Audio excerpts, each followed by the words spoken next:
السلام عليكم ورحمة الله وبركاته.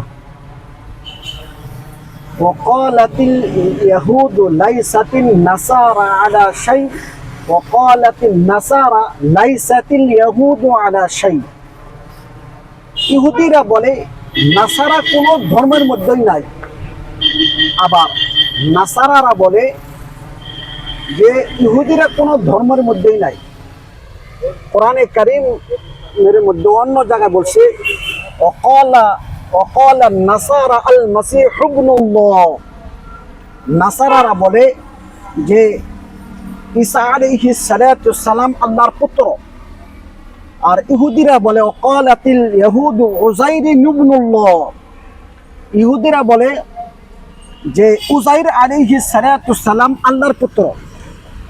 দেখুন, তারা দুই গুরুবথা, দুই মাযহাবে ঈসা আলাইহিস সালাতু সালামকে নাসারারা খ্রিস্টানরা তাকে পুত্র ভাবে আল্লাহর, আর উযাইর আলাইহিস সালাতু সালাম ইহুদিরা তাকে পুত্র মনে করে। উযাইর আলাইহিস সালাতু সালামকে কেন পুত্র মনে করে? তওরাত একবার গায়েব হয়ে গেছিল। তওরাত হযরতে উযাইর আলাইহিস সালাতু সালামের মুখস্থ ছিল, সেই মুখস্থর দ্বারাই হযরতে উযাইর আলাইহিস সালাতু সালাম লিখেছিল তওরাত। সেই জন্য উযাইর আলাইহিস সালাতু সালামকে ইহুদিরা বেটা মনে করে, পুত্র মনে করে। কেন? বাবারই কথা পুত্র মনে রাখতে পারে, সেই জন্য ইহুদিরা হযরতে উযাইর আলাইহিস সালাতু সালামকে পুত্র মনে করে। আর নাসারারা ঈসা আলাইহিস সালাতু সালামকে পুত্র কেন মনে করে?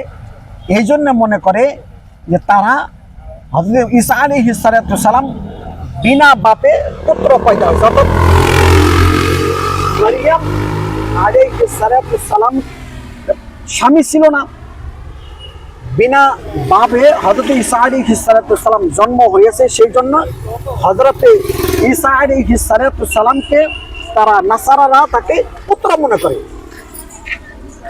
অপর জায়গায় আল্লাহ তাআলা বলেন, অর্থাৎ আমাদের কোরআনের মধ্যে বলে ওয়া ইয়াবতাগি গায়রাল ইসলাম দীনান ফালা ইউকবালা মিন।